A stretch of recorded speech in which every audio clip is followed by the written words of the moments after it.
sparse systems of n equations and n variables. And we had this model example of two equations and two variables, f, g, and h, yesterday. We introduced a parameter t, and we had then resulting two equations and three unknowns, x, y, and t, where t was the deformation parameter. And to construct the generation to a group of binomial systems, the way it's presented in the book, we form the Newton polytopes in three space. So in three-dimensional space, P is a red tetrahedron and Q is a blue triangle in three-dimensional space, where we tag on the new coordinates. So the new I and wj are chosen by us generically. Now the genericity condition can now be made precise. So the genericity condition that we want on the nu and the w can be formulated as follows. Well, first of all, we want p plus q to be a three-dimensional polytope. Okay, that's the first thing we want. So if it's not allowed, for example, that all nu and all omega are 0, right? Then we would be two-dimensional, but we want this to be actually a three-dimensional polytope. And then the main condition is every lower facet, I'll explain what that means, of p plus q has the form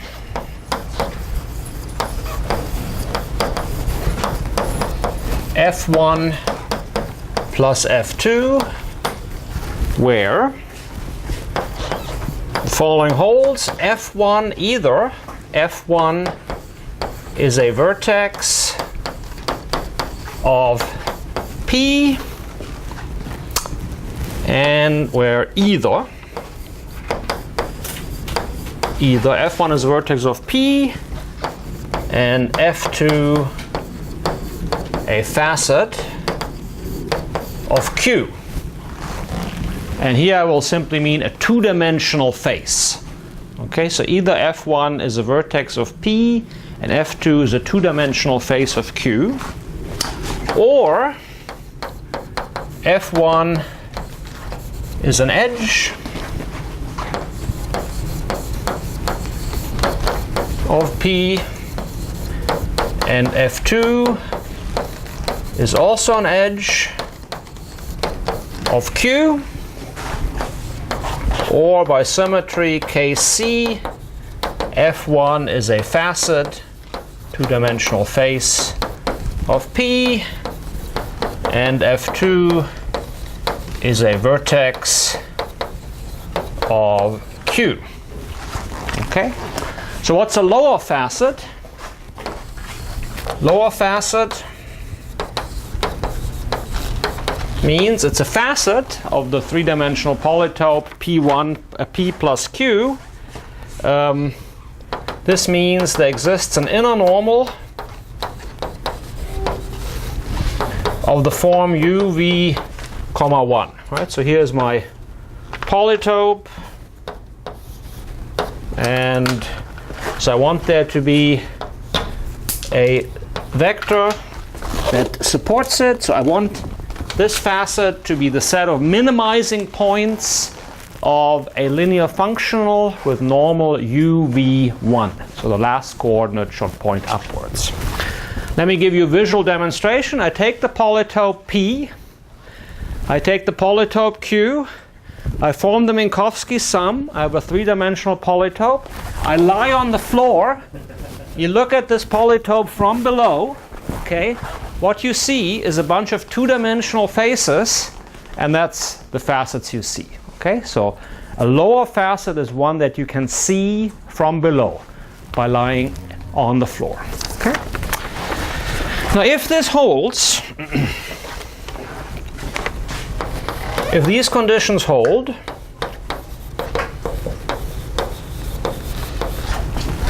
then the image in the plane. The image of the lower hull of P plus Q, whereby the lower hull, I mean the collection of all facets that have this property of all lower facets. So this image in R2 under erasing the last coordinate is a so-called mixed subdivision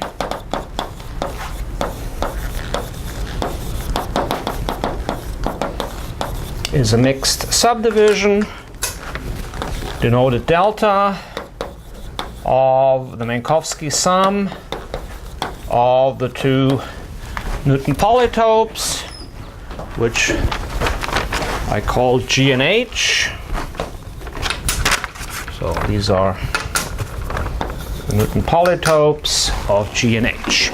Okay? So we saw this in an example yesterday. So here is an example of a mixed subdivision. So if we take our triangle and our square, we don't have to turn the square into a tetrahedron. It can stay two-dimensional, but the Minkowski sum has to be three-dimensional, and this is one possible mixed subdivision. Okay? Now, Vissarion explained yesterday how we can list all mixed subdivisions by drawing a dual diagram consisting of a red tropical curve and a blue tropical curve. And you can see this is the dual graph. The vertices here correspond to the regions there and vice versa. Okay? So those are the cells. Now, when the book was written in 2001 or 2002, there was no such thing really quite yet as tropical geometry, although the term was invented around that time. But this material was developed prior. So we knew about these pictures being dual to these pictures, but we didn't know that they are actually curves in the plane, that they actually carry meaning the way we do now. So I will present it to you from this point of view, but as you continue to attend the seminar that some are running, it will all become clear, and I can be quite quick in the presentation here. Okay, so from that point of view, there are a couple lemmas. So forget about the tropical remark. So the mixed subdivision, the first lemma is the mixed subdivision of the two Newton polygons is the sum of the areas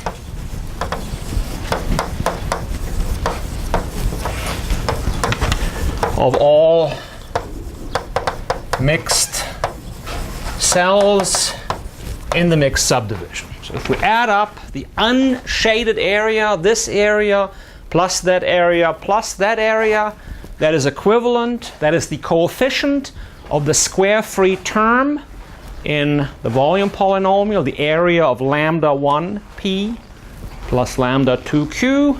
So that square-free term, which is the area of the sum minus the sum of the areas, is the so that's the mixed volume. That's our first lemma. Then second lemma. So in the plane, this is fairly obvious. So you can see that in every mixed subdivision, you have a replicate, possibly subdivided, of the red polygon and the blue polygon. You just erase those areas, and what's left are the mixed cells. So these are the mixed cells, are the cells of type B. Edge plus edge. Okay, so the bichromatic cells, the mixed red-blue cells. Lemma 3.4, a pair u comma v of rational numbers solves the piecewise linear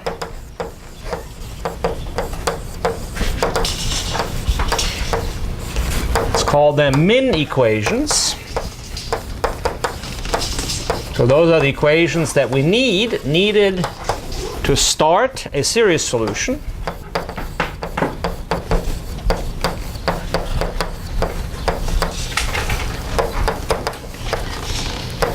x of t, y of t, say a Bezoar series solution, if and only if and only if uv1 is the desired inner normal vector. Is the normal vector, inner normal vector, to a mixed lower facet of p plus q. Okay, so again, how do you find the possible exponents u and v? So x to the t has a lowest term in a power series solution, a constant times t to the u plus higher stuff. Y of t is a constant times t to the v plus higher stuff. How do you find u and v?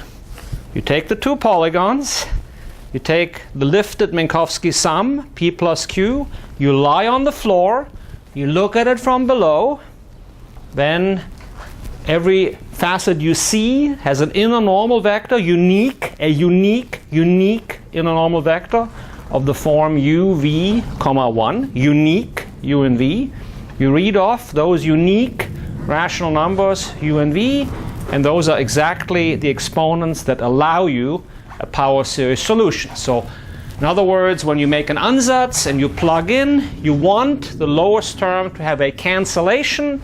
Cancellation means minimum is attained twice. A priori, minimum is attained at least twice.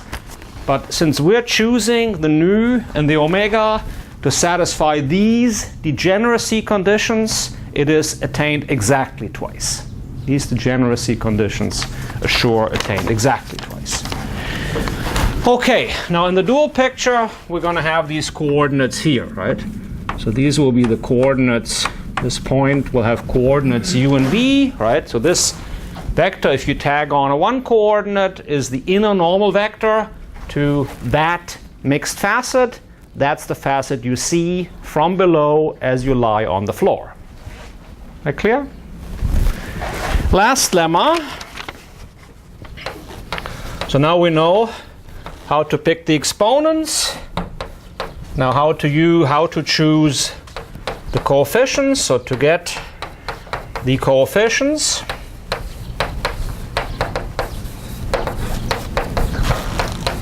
x naught, y naught in c star squared. So now we want to find the coefficient. So x naught times t to the u starts the series x. Y naught times t to the v starts the series v. You solve the corresponding binomial system.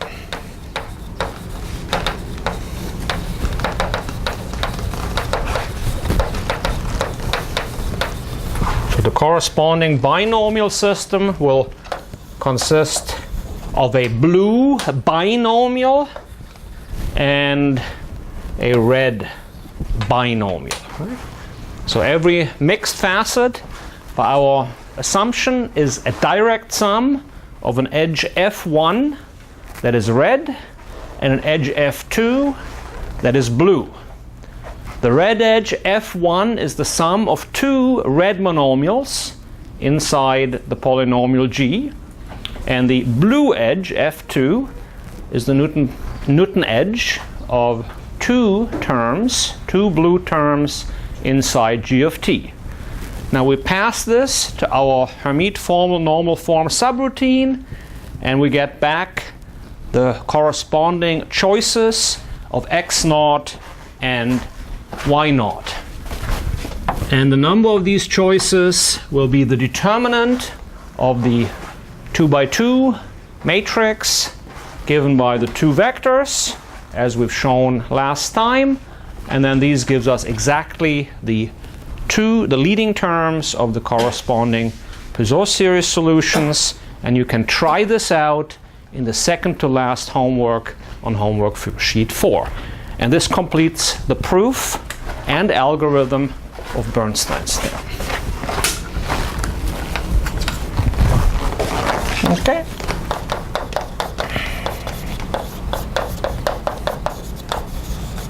So you have to fill in a couple of details in these lemmas, but that gives you the proof and the algorithm.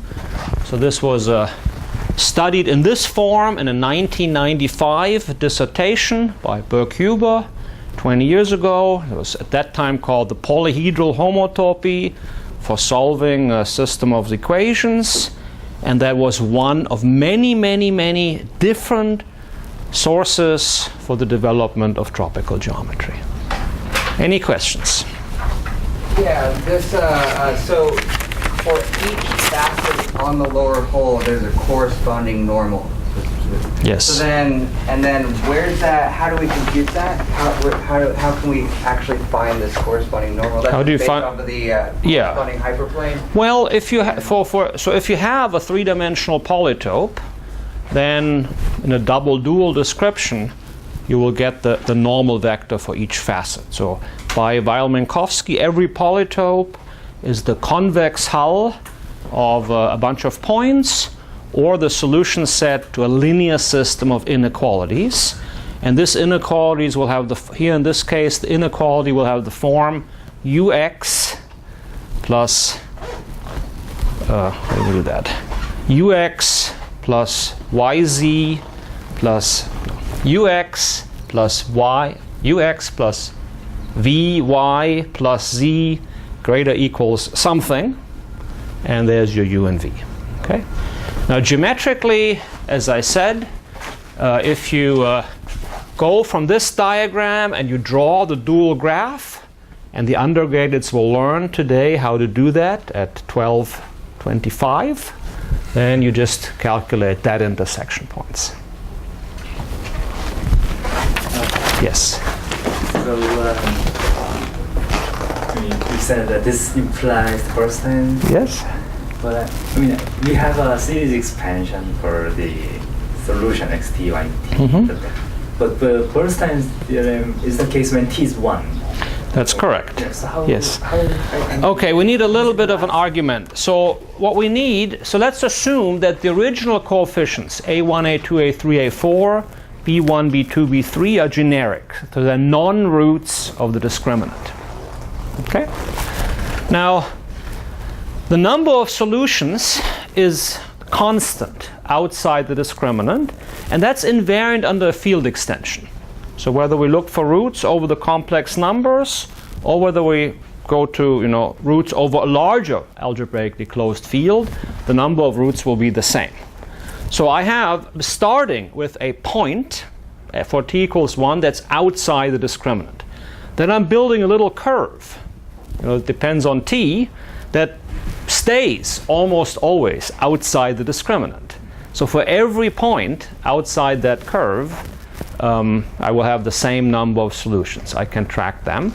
So the only reason, the only argument that I have to make is that I can continue, that every starting, point, that every, candidate I'm producing here can be actually continued to a series, and that requires a little bit of an argument, but the details are also carried out in the book, in the reference.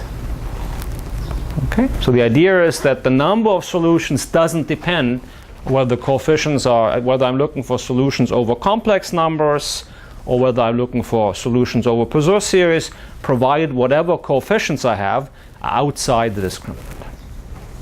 And so whenever we scale this up to e-dimensional polysopes, Let's talk, I'm going to talk a little bit about the high-dimensional case now. So I want to just make sure that the case of two polygons is clear, and you see what the structure is of the algorithm.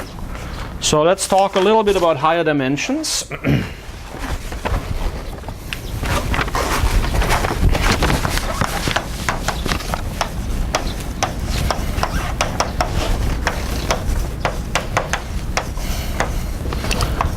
So in high dimensions, we have polytopes. We're given polytopes P1, P2 up to Pn in Rn, have n polytopes in n dimensions, not necessarily full dimensional. Then I'm looking at the function v, the volume function.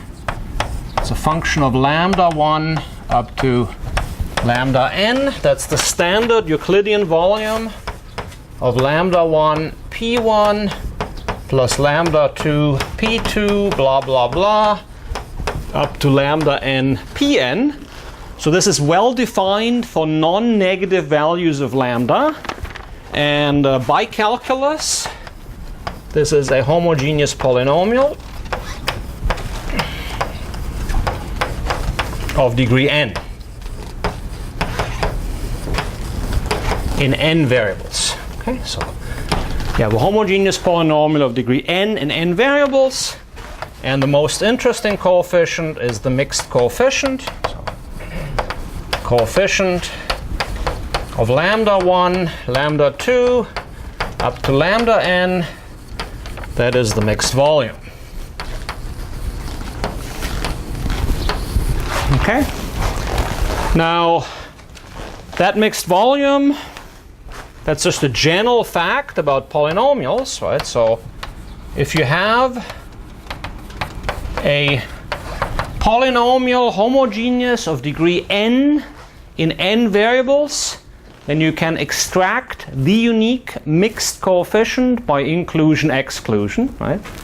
Make sure we have any polynomial homogeneous of degree n in n variables, you can read off the mixed coefficient by inclusion-exclusion, as was demonstrated by Wang Rui yesterday. And this works in general. So we take the sum over all j subsets of 1 up to n minus 1 n to the cardinality of j times the volume of the partial Minkowski sum little j and big J pj. Okay, so, and that's it. So what I'm saying is, if you have such a homogeneous polynomial of degree n and n variables, you substitute all 0, 1 vectors into that polynomial, of which there are 2 to the n many. So all 2 to the n 0, 1 vectors. In our application, this gives us the volumes of subsums, Minkowski subsums of the polytopes, and then the alternating sum over those all 2 to the n non-negative rational numbers gives us the desired positive integer in our case.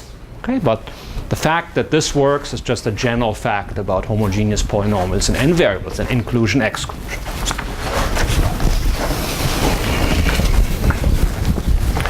Now in practice, if you compute this, you will use mixed subdivisions. So can be computed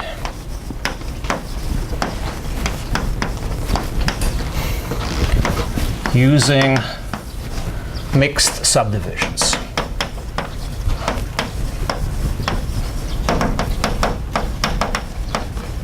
So there are various strategies for doing this fast, and there are papers that have been written about doing this for in n dimension and n variables. Experts ranging from Athens, Greece to East Lansing, Michigan have developed methodology for doing this fast. If you want to do this quickly, so as we say, this counts zeros in c star to the n of n equations, the expected number of zeros for n raw polynomial equations in n variables. And one tool that you can use, so numerical software for both finding the mixed volume and for computing the roots using the polyhedral homotopy. So software that's been developed for a long time is PHCPAC by Verschelde, which is a package in numerical algebraic geometry, more specialized than Bertini, but same philosophy, and you can try this out. Okay. Now the unmixed case is of course interesting. So in the unmixed case, if the polytope is all the same, right? So if you take the same polytope n times, they have the same support, then this becomes n factorial just times the volume of P, and this is an integer referred to as the normalized volume of the lattice polytope P.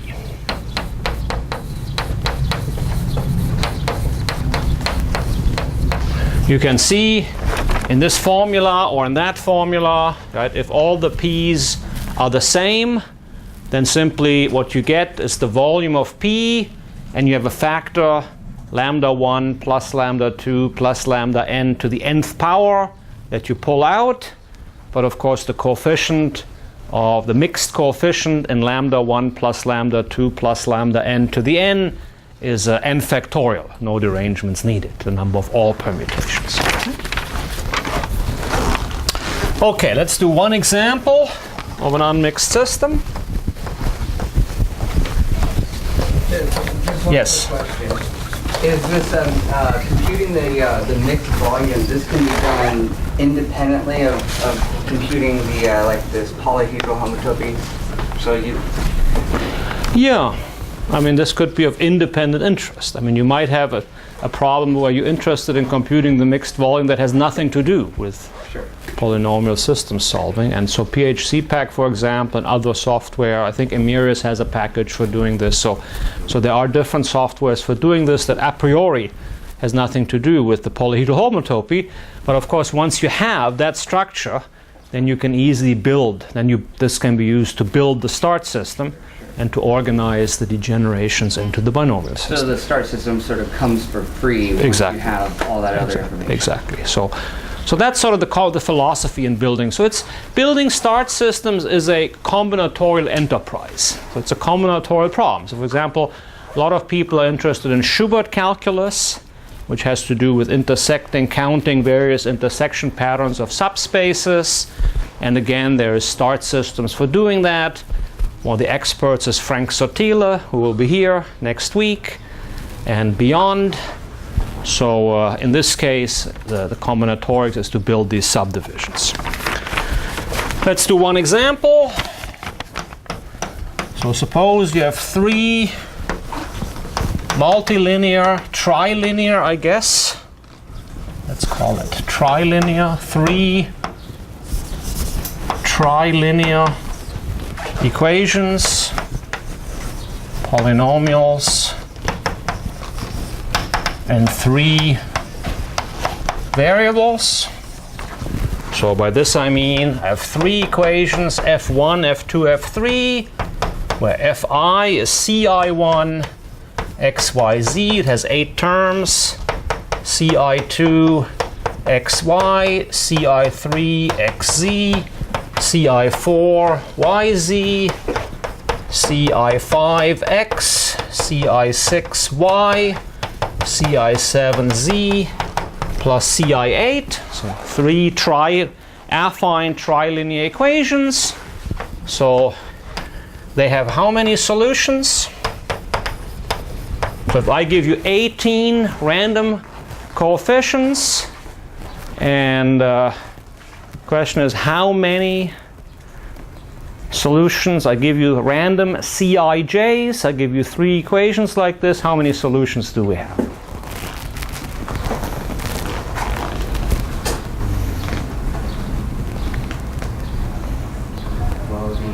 N factorial times that, and the volume of that Newton polytope. Okay, so what's the Newton polytope? Newton polytope is a three-dimensional cube. N is 3 factorial is 6. Okay, so the three-dimensional cube is the common Newton polytope P. It has standard volume 1. It has normalized volume 6. Because the 3 cube can be divided into 6 unit lattice tetrahedra, normalized volume 6. So look at such a system, you see it has 6 solutions. We can interpret this in terms of a toric geometry, right? So for an algebraic geometer, this would represent the Segre variety. So the Segre variety is the corresponding toric variety in P1 times P1 times P1 sits in P7. It's the image of the monomial map xyz, xy, xe, yz, x, y, z, 1. That maps p1 times p1 times p1 into p7, makes a Segre variety. So that variety has degree 6, right? Because our problem is simply cutting that Segre threefold with a codimension 3 linear space. What is the discriminant? In this case, right, so there will be a discriminant. When will there be multiple solutions? So these are all very good questions that you now have the tools to address. So we talked about mixed discriminants, we talked about resultants, we talked about Chow forms. You can write down today, if you wish, you can write down a big homogeneous polynomial in 18 unknowns, tri-homogeneous with respect to these coefficients, such that your polynomial is non-zero whenever these 6 roots are distinct and isolated. Okay, last remark about this topic.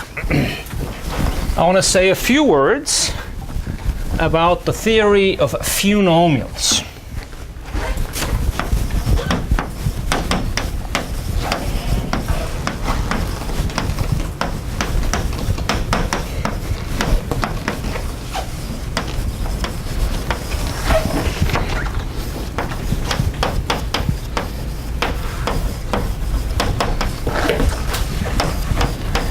So everything I said so far about sparse polynomial systems is over the complex numbers. Is over the complex numbers or any algebraically closed field. Now in applications, such as the applications that will be discussed at the NIMS workshops on optimization and statistics, we are mostly interested in real numbers. We're even more interested in positive real numbers. So what can we say about real numbers? And there is a remarkable theorem that's somewhat related but independent of this development. And this is Hovansky's theorem on funomials. And this is stated as theorem 3.7 in the notes. And it goes as follows. Consider n polynomials in n variables.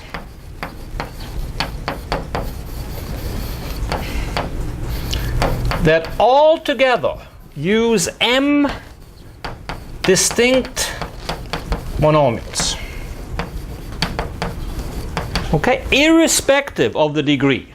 Okay, so you have 5 equations in 5 variables, such that the total number of distinct monomials you see is 17. The degree doesn't matter. You can have degree 1,000. Okay. The total number of monomials across the n equations is m. Okay? Then the number of real solutions, let's phrase it like this, of isolated real solutions, real zeros, and let's count positive solutions. So solutions in R to the n, all of whose coordinates are strictly positive. This number is bounded above by 2 to the m choose 2 times n plus 1 to the m. That's it. Okay, so there's a bound. So the remarkable thing about this theorem is maybe not the formula, but that there's a bound at all. Right?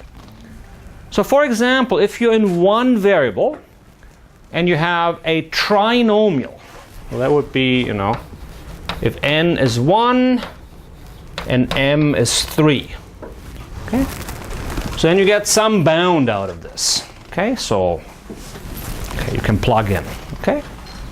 So this says, I think it's 8. Okay? So for any trinomial in one variable, the total number of real roots is something positive. Real roots is like 8. Okay? Now, of course, that falls over the complex numbers, right? If you take 8 to 1,000 plus 8 to the 500 plus 11, that has 1,000 different complex roots. but over the real numbers, they're very, very, very few. There's a bounded number of real roots. Okay? So this is a very, very nice topic. And there is a homotopy that goes with this, the Hovansky-Rolle homotopy that was developed by Sotile and Dan Bates, maybe others. And I like to encourage you to take a look.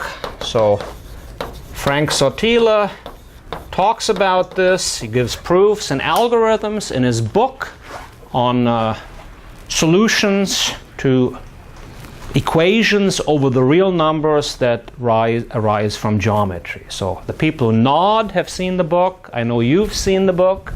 So before Frank arrives next week, if you want to discuss with him about this book on the hike on Thursday afternoon, you can find an earlier version on the archive. Okay? Okay, that's all I had to say about sparse polynomial systems. Are there any questions about this topic? Is this upper bound close to, is it tight? No, or? it is not tight. It's a big open problem to make this tight. This is a very, very loose upper bound. It's a hard problem to make it tight. They actually, it was Behan, Bates, and Sotile. Behan, Bates, and Sotile. They did another tighter bound than beyond this. So this is Kovansky. This is the original version, yeah.